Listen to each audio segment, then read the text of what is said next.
जी अस्सलाम वालेकुम। मैं मिर्ज़ा हामिद अली। लास्ट टाइम हमने जिस टॉपिक पे बात की थी उसका नाम था प्लंथ बीम। और आज 2 दिन का गैप डला है, कोई मसरूफियत थी। उस बिना पे मैं वीलॉग नहीं कर सका। आज हमारा गालबन फिफ्थ टॉपिक है और ये टॉपिक हमारा होगा आज डीपीसी के ऊपर, डैम प्रूफ। मतलब है इसके अंदर सरिया या स्टील नहीं डलता। ठीक हो गया। आरसीसी का मतलब वो जिसमें सरिया डले उसको आरसीसी रेनफोर्समेंट, और डीपीसी का होता है डैम प्रूफ। ठीक हो गया। और इसका मकसद क्या होता है? डीपीसी बेसिकली एक लेयर होती है जिसको अमूमन हमारे यूज़ किया जाता है कि ये जो घरों में अक्सर सेजल या नमी आ जाती है, उस नमी को ज़ायल करने के लिए, रोकने के लिए एक लेयर डाली जाती है तकरीबन 1.5 इंच, 1.25 इंच या 1 इंच की, जिसके अंदर सबसे वो एक बारीक बजरी होती है जिसको हम कॉमन लफ्ज़ में यूज़ करते हैं पैन बजरी। ठीक हो गया। और उस बजरी को डाला जाता है उस, और अमूमन समटाइम दूसरी बजरी भी हाफ जो होती है आधी की जिसको कहते हैं बजरी, वो भी डाल लेते हैं। और लेकिन जो बेहतर रहती है पायदारी के लिहाज से, उसमें सीमेंट की रेशो बनिस्बत दूसरी कंक्रीट के जिसमें सरिया डलता है 1, 2, 4 वो नहीं होती है, 1, 1.5, 3 होती है डीपीसी की। ठीक है। और डीपीसी डाली तब जाती है कि जब हम प्लेंथ बीम डाल लेते हैं रोड लेवल से 2.5 फीट ऊपर या नीचे, जो भी एक हमारा तरीका है जो हमने मौका के हिसाब से जो डिज़ाइन किया होता है। उसके बाद हम उसके ऊपर ईंटों के 4 रद्दे या 4 स्टेप लगाते हैं, 4 वार जो ईंटों के वो लगाते हैं। और उन 4 वारों का मकसद सिर्फ ये होता है कि जो हमने घर के अंदर जो ड्रेन डालनी होती है, क्योंकि बीम को तो हम तोड़ नहीं सकते, अगर बीम को हमने ड्रिल करके उसके अंदर से पाइप गुजारेंगे तो वो तो ज़ाया हो जाएगा। तो इसका मकसद, इसको हम इस तरह करते हैं कि उस पाइप को हम 4 ईंटें लगाते हैं, उसके ऊपर फिर हम एक लेयर लगाते हैं सीमेंट, बजरी और रेत की, जिसको कहते हैं डीपीसी। और डीपीसी के जब हम ऊपर लगा लेते हैं, उसके ऊपर हम फिर बिचुमेन, ये जो होती है लुक होती है, इसका एक कोट लगाते हैं और पॉलीथीन ऊपर लगा देते हैं। और इन तीनों लेयरों का मकसद होता है कि जो हम बढ़ती डालते हैं समतम पानी होता है उसकी सेजल या नमी ऊपर दीवारों तक ना आए, जो घरों में अक्सर कलर हो जाता है या फिर पेंट दीवारों से उतरने लग पड़ता है, ये उसको क्योर करने के लिए, महफूज बनाने के लिए ये लेयर डाली जाती है। लेकिन कुछ हजरात हमारे जो भाई लोग हैं वो इन चीज़ों से वाकिफ़ नहीं हैं कि जहाँ पे हम इतनी पायदारी के साथ काम करवा लेते हैं, अगर उसमें हम अपने घर के अंदर जब हम बढ़ती डालते हैं, डंप जो फिलिंग करवाते हैं, मट्टी की फिलिंग करवाते हैं, अगर हम थोड़ी सी उधर नज़रसानी कर लें, नज़रसानी से मुराद है कि हमारी समटाइम चीज़ों की चॉइस जो होती है वो भी हमें नुकसान दे जाती है।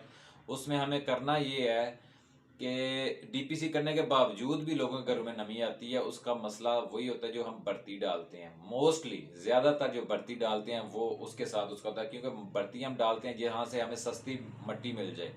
मट्टी होती है कचरा, उसमें ये आर्सेनिक, ये फुजले जो होते हैं वो वाफर मकदार में होते हैं, और वही कल को तेजाबियत का असर करते हैं, और वही फिर आपकी दीवारों में नमी की शक्ल में ऊपर आते हैं। अगर आपने अपने मकान को पायदार बनाना है मज़ीद, तो आप कोशिश किया करें कि अपने घरों की फाउंडेशन जो फाउंडेशन के बाद जो आपकी बुनियादें होती हैं डीपीसी से नीचे, उसके अंदर आप कोशिश किया करें रेत की बढ़ती डालें, दरियाई रेत। नाली की भी चल जाती है, लेकिन अगर दरियाई रेत की आप बढ़ती डालेंगे, उसकी फिलिंग करेंगे मट्टी की निस्बत, तो 100%, 100%, इसमें मैं 99.9% नहीं कह रहा, 100% कह रहा हूँ कि वो आपकी पानी को ऊपर नहीं आने देगी। इसकी मिसाल मैं आपको इस तरह दे देता हूँ, जब भी आप साहिल समंदर या बीच या दरिया के किनारे जाते हैं या नहर के किनारे जाते हैं, जहाँ पे हमने थोड़े थोड़े पॉइंट बनाए होते हैं बैठने के लिए नहर के किनारे, उधर पानी हमेशा उसके किनारों के ऊपर रेत होती है। और जब भी पानी पीछे जाता है, वो रेत को आप अक्सर नोट करेंगे, वो पानी को सक कर लेगी, नीचे की तरफ खींच के ले जाएगी पानी को, और वो रेत ड्राई होगी। यही इस रेत की ताकत है कि ये पानी को ऊपर की तरफ नहीं आने देती, ये पानी को नीचे की तरफ सक करती है।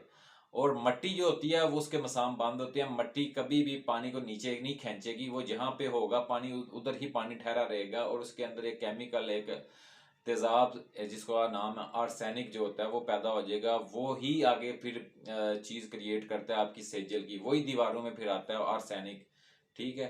और ये फिर दीवारों के अंदर सराहित कर जाता है। कल को एक तो ये मामला होगा, फिर बारिशें होती हैं, घर की सफाई होती है, समटाइम हम उसमें पानी का मिस यूज़ करते हैं, तो वो भी पानी उसी के साथ एलिमिनेट मिल के वो फिर पूरे घर की तबाही का बायस बन जाता है, अक्सर औकात ये होता है। और हाँ, इन सारी मामलात के बावजूद भी अगर आपका इसी में मटेरियल जो होता है, अगर आप बजरी जो होती है हमारी, अगर आप उसको भी अच्छा चूज़ नहीं करेंगे, आप बजरी ये मट्टी के पहाड़ों की आती है, जैसे कश्मीर से आते हैं पहाड़ों की, वो मट्टी वाली होती है बजरी, वो भी आपके मकान में तबाही का बायस बन सकती है। इसके ऊपर मैं अलग से वीलॉग भी करूँगा।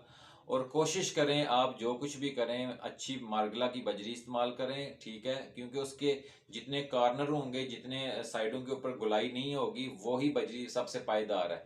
और सीमेंट भी अच्छी क्वालिटी का, रेत भी आप दरियाई इस्तेमाल करें। इसमें ये होगा कि आपका मकान प्योरीफाई होगा, अच्छा होगा, पायदार होगा। कल को ये जो मसाइल 5 साल के बाद मकान में आने शुरू हो जाते हैं, ये नहीं होंगे।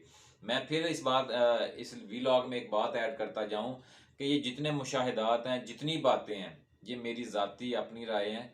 और जो कुछ भी मैंने काम खुद किए हैं, ये उनके ऊपर अखज़ की हुई बातें हैं, वो जो मैं अब इम्प्लीमेंट की हुई बातें हैं। उनके बाद फिर मैं आपको एक वीलॉग की शक्ल में अपना एक्सपीरियंस शेयर कर रहा हूँ।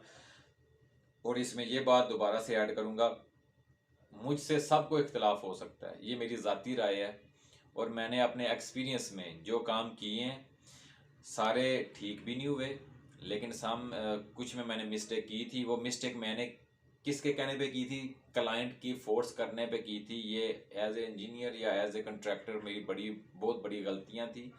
और उसमें कंप्रोमाइज़ किया था मैंने मटेरियल के ऊपर। जैसे अभी आज मैं कह रहा हूँ कि रेत की ही भर्ती डालें, तो क्लाइंट कहता नहीं मट्टी की डालें, मट्टी बैठ भी जाती है, उसका ये भी नुक्स है, ये प्रॉब्लम है उसकी। उसके बाद मुझे स्लैब के अंदर बजरी बोला जाता है, वो कश्मीर की डालें जी, वो सस्ती है।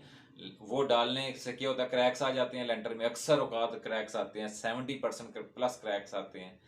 वो भी कंप्रोमाइज़ किया। लेकिन जब से मैंने मटेरियल के ऊपर कंप्रोमाइज़ नहीं किया, मेरे जो मकानात बने हुए हैं, जिस मेरे भाई ने कभी कोई देखना हुआ, जिधर मैंने कंप्रोमाइज़ किया उधर ये प्रॉब्लम आई हैं। जिधर मैंने कंप्रोमाइज़ मटेरियल के ऊपर नहीं किया, अल्हम्दुलिल्लाह वो मेरे मकानात भी ठीक है।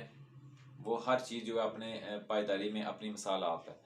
अब अगर मेरे भाई किसी ने कुछ सवाल करना हुआ मटेरियल वाइज, वो भी मुझसे फील फ्री होकर मुझसे पूछ सकता है। बात हम कर रहे थे डीपीसी की। डीपीसी जब हम डाल लेते हैं, लेयर एक होती है, जैसे ही हम उसको डाल लेते हैं 1.25 इंच, उसके ऊपर फिर एक लेयर लगाई जाती है लुक की ना। लुक की दो किस्में होती हैं, एक गर्म करके लगाते हैं, हार्ड होती है, उसको पहले वो लिक्विड बनाते हैं वो लगाते हैं। एक होती है गीला, जो पानी होता है, पानी के अंदर मिक्स करके लगाते हैं। ये मतलब पानी से मुराद है पेट्रोल, मट्टी के तेल में जो मिक्स करके लगाते हैं ना, ये दो किस्म की होती है जो अमूमन हमारे इधर यूज़ होती है। वैसे तो बहुत सी किस्मों की है, लेकिन हमारे जो अमूमन यूज़ होती है ना, वो मट्टी के तेल में भी इस्तेमाल होती है, ठीक है। उसको मिक्स करके ना गर्म नहीं करनी पड़ती, तो वो उधर ब्रश के साथ आप लगा लेते हैं, 2 कोट कर लेते हैं। उसके बाद उसको मज़ीद अच्छा करने के लिए उसके ऊपर एक हमें 9 इंच का जो ये होता है पॉलीथीन मिलता है, ये उसके ऊपर डाल दिया जाता है उस दीवारों के ऊपर। फिर ऊपर से चिनाई शुरू की जाती है। आज का वीलॉग था सिर्फ डीपीसी का, और उसके बाद जो सेंट्री का होगा वो डीपीसी और प्लंथ बीम के दरमियान जो हमने गैप रखा है। अब नेक्स्ट जो होगा, मैं आपको जो पाइप डालने हैं उनका अभी लेक्चर नहीं होगा। अब हम जो नेक्स्ट मैं वीलॉग करूँगा, 6 वीलॉग करूँगा, वो मैं करूँगा चिनाई, जो डीपीसी से ऊपर हम चिनाई करते हैं, वो चिनाई किस तरह करनी है। डीपीसी मैंने मुकम्मल डाल तो दी, लेकिन डीपीसी हमने किस जगह पे नहीं डालनी, जिस जगह पे हमने चगाट रखनी है, दरवाजे खड़े करने हैं, जिस जगह पे, उन जगहों पे डीपीसी हमने नहीं डालनी। लेकिन इसकी फर्दर जो टोटल डिटेल है, जो टोटल इसकी क्या वजूहत हैं, ये मैं आपको कल के वीलॉग में, जो नेक्स्ट जो आएगा उस वीलॉग में बताऊंगा कि जिस जगह पे हमने वो करना है, तो उस जगह पे हमने क्यों नहीं डालनी, और उसकी वजूहत भी मैं बताऊंगा। बाकी आज तक के लिए इतना ही है। दुआओं में याद रखिएगा, और प्लीज़ जो भाई मेरा चैनल देखते हैं, मेरी हौसला अफजाई के लिए मेरा चैनल भी सब्सक्राइब कर दीजिएगा। और कोई कमेंट है कोई भी हो, वो मेरे लिए आपकी हौसला अफजाई के लिए अच्छा होगा, वो प्लीज़ कर दीजिएगा। और चैनल मेरे को भी सब्सक्राइब कर दीजिएगा। शुक्रिया। अल्लाह हाफिज़।